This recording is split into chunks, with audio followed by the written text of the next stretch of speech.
La régularité, ouais, je sais, j'ai pas géré. J'aurais dû faire la vidéo le jour d'après.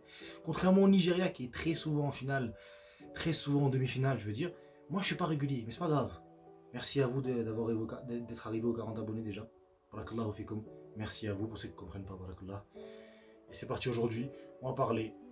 On va faire un débrief de demi-finale. Je voulais faire des vidéos séparées, mais on va faire une vidéo complète. Je vais essayer d'être assez court et concis pour pas non plus trop prendre votre temps. Et c'est parti. Let's go. Salam alaikum à tous. Salut à tous. Bonjour. Peu importe l'endroit où vous regardez cette vidéo. Bienvenue sur la chaîne Deuxième Homme. C'est moi, Adem.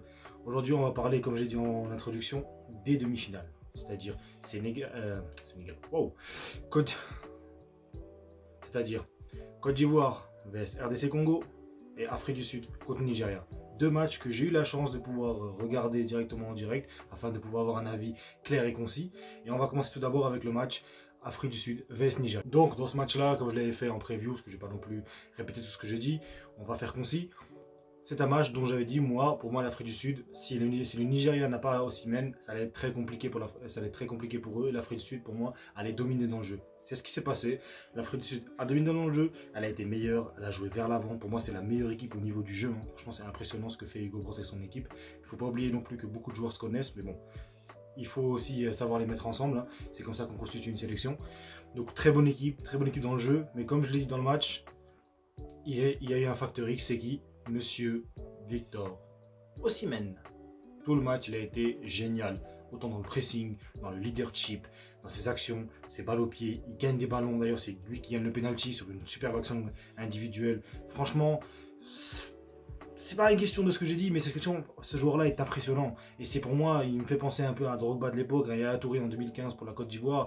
Pas à Mahrez, parce qu'attention, Mahrez, c'est une fausse idée reçue en 2019.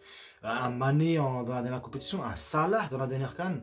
C'est des joueurs qui lead, qui ont ce côté leader et qui t'apportent. L'Afrique du Sud a fait ce qu'elle a pu. Elle est revenue au score sur un match. D'ailleurs, c'est une action incroyable avec Osimhen qui marque, mais il y avait faute juste avant, penalty sur Percy Tau, but de Mokoena. Ensuite, l'Afrique du Sud a deux occasions de tuer le match en quelques secondes après le penalty. Ça ne va pas. Ils vont en prolongation.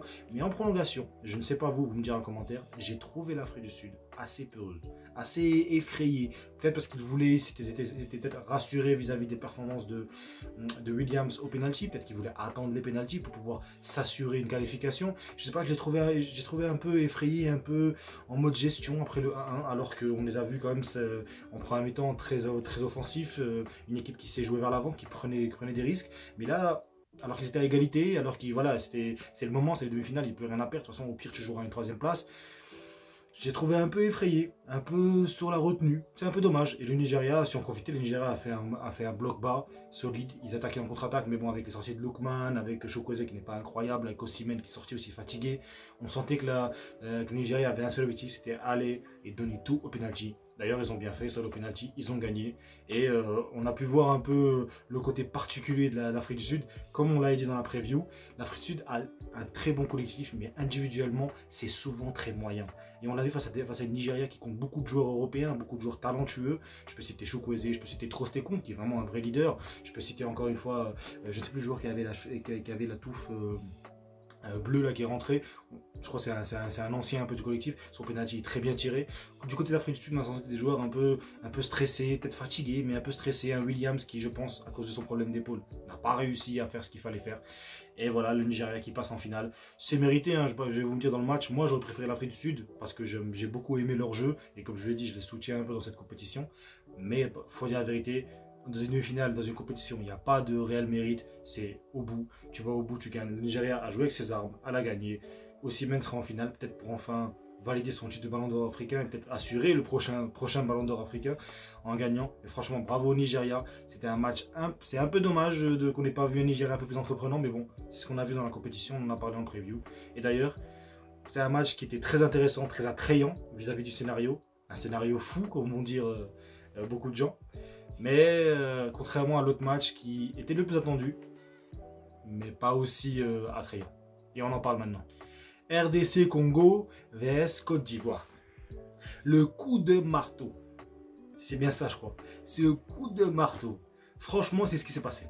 La RDC Congo a joué peut-être avec un peu cette peur du résultat, mais je pense aussi avec un côté un peu, avec une pensée au peuple congolais qui souffre depuis très longtemps, comme beaucoup de peuples, comme le peuple palestinien, comme le peuple ouïghour, mais les concernant, c'était vraiment le peuple congolais. On a vu leur célébration quand ils ont fait comme ça. Je mettrai souvent la photo, mais je le fais aussi. Et d'ailleurs, soutien au peuple congolais, franchement, force à vous, à tous les peuples opprimés dans le monde. N'oubliez pas, on est avec vous, on est là pour vous soutenir. Et Inch'Allah Rabbi, vous aurez votre juste rétribution. Et j'ai trouvé un peu ce Congo un peu politisé, peut-être pas politisé parce qu'ils avaient raison, pour moi il n'y a pas de politisation, c'est normal, il faut soutenir son peuple, c'est normal, quand le peuple a besoin, il faut le soutenir, surtout dans des moments aussi horribles, quand des gens aussi infâmes font de tels actes envers eux. Et malheureusement, on a trouvé une équipe un peu fébrile, qui n'osait pas, dans le jeu on les sentait un peu moins engagés, notamment dans l'agressivité, ce qui avait fait leur force. Je vous avais dit d'ailleurs dans la vidéo preview, quand le Congo encaissait, que ce soit face au Maroc ou lors des phases éliminatoires, on a vu une équipe, face à la Guinée par exemple, on a vu une équipe qui encaissait, mais qui savait revenir, qui savait repartir sur une maîtrise du jeu, trouver des occasions, jouer à gauche, jouer à droite, de ça faisait des bons changements. Là, on n'a pas vu ça. On a vu une équipe un peu qui avait peur, et tout le match, hein, même avant le but de Haller, qui d'ailleurs est un but magnifique, mais en même temps improbable. Mais bon, c'est un peu la Coupe du Monde, c'est un peu la Coupe d'Afrique de la Côte d'Ivoire. C'est un parcours improbable, mais c'est mérité. La Côte d'Ivoire a été meilleure, a été plus solide, boostée par un stade d'Abidjan incroyable. Franchement, l'ambiance est géniale et je pense qu'au final, ça va être encore mieux. J'ai vraiment hâte de voir cette finale. Et bon, franchement, j'aurais voulu dire plus de choses, mais il n'y a pas grand chose à dire. Le match était vraiment mou, simple. Les deux équipes avaient un peu peur de sortir. La Côte d'Ivoire a fait son truc, c'est-à-dire jouer vraiment bloc bas, être solide au milieu avec des bonnes récupérations. Fofana, Kessié qui a fait un très bon match, Seri, Sangaré. Mais pas grand chose à jouer dans le jeu, on n'a pas vu grand chose non plus. Un Haller qui, franchement, impressionnant. Il aurait pu même marquer plusieurs buts, notamment à rater la. Face à face, où il a eu le temps de mettre une belle tête, mais dommage, c'est passé à côté. Donc voilà, c'est un match un peu moins attrayant, moins intéressant dans le jeu. Mais bon, la Côte d'Ivoire assure, la Côte d'Ivoire est en finale, et la Côte d'Ivoire, pour moi, arrive au bout de sa CAN, de son chapitre. Il reste un chapitre à écrire pour que l'histoire soit magnifique, soit sûrement une des plus belles victoires de la CAN, peut-être le meilleur parcours de l'histoire, hein, on va pas se mentir, il est compliqué de trouver un parcours aussi incroyable. Et félicitations aux Ivoiriens, félicitations aux Congolais parce que c'est un incroyable parcours. D'ailleurs, je referai une vidéo sur les cas du Mali, sur les cas du Congo, sur les cas des équipes qui n'ont pas passé mais qui ont montré de belles choses. Et on va discuter de quel sera l'avenir, quelles sont les possibilités. Il y a des choses à dire.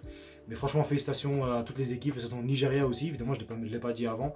C'est mérité pour les équipes. Elles sont en finale, leur place est méritée. Maintenant, il faut savoir qu'une finale, comme dit tout le monde, ça se gagne. Il va falloir tout donner, on espère voir du spectacle parce que là, il n'y a plus de ralentir, comme dirait certains. Il n'y a plus de ralentir. Et franchement, j'ai hâte. Cette compétition était vraiment géniale, une des meilleures CAN que j'ai vécues. D'ailleurs, dites-moi ce que vous avez pensé des matchs. Est-ce que vous avez trouvé que la Côte d'Ivoire et le Congo étaient un meilleur match que celui du Nigeria et Afrique du Sud? C'est votre avis. Hein. Peut-être que aussi vous avez trouvé que le Congo était un peu effrayé. Est-ce que le Congo avait aussi la tête ailleurs, comme je l'ai dit? Est-ce que la Côte d'Ivoire a aussi peut-être mieux joué cette fois? Ils ont essayé de ne plus trop encaisser parce que, comme on l'a dit dans la vidéo, les miracles, ça arrive quelquefois, mais pas toujours. Attention, il ne faut pas trop prendre de risques. Donc voilà. De toute façon, on se retrouve pour un débrief de la finale. Comme j'ai dit, n'oubliez pas de lâcher un like, vous abonner. Donnez-moi en commentaire votre pronostic de la finale. Qu'avez-vous pensé de ces demi-finales? Et Inch'Allah, on en reparle bientôt. Salam.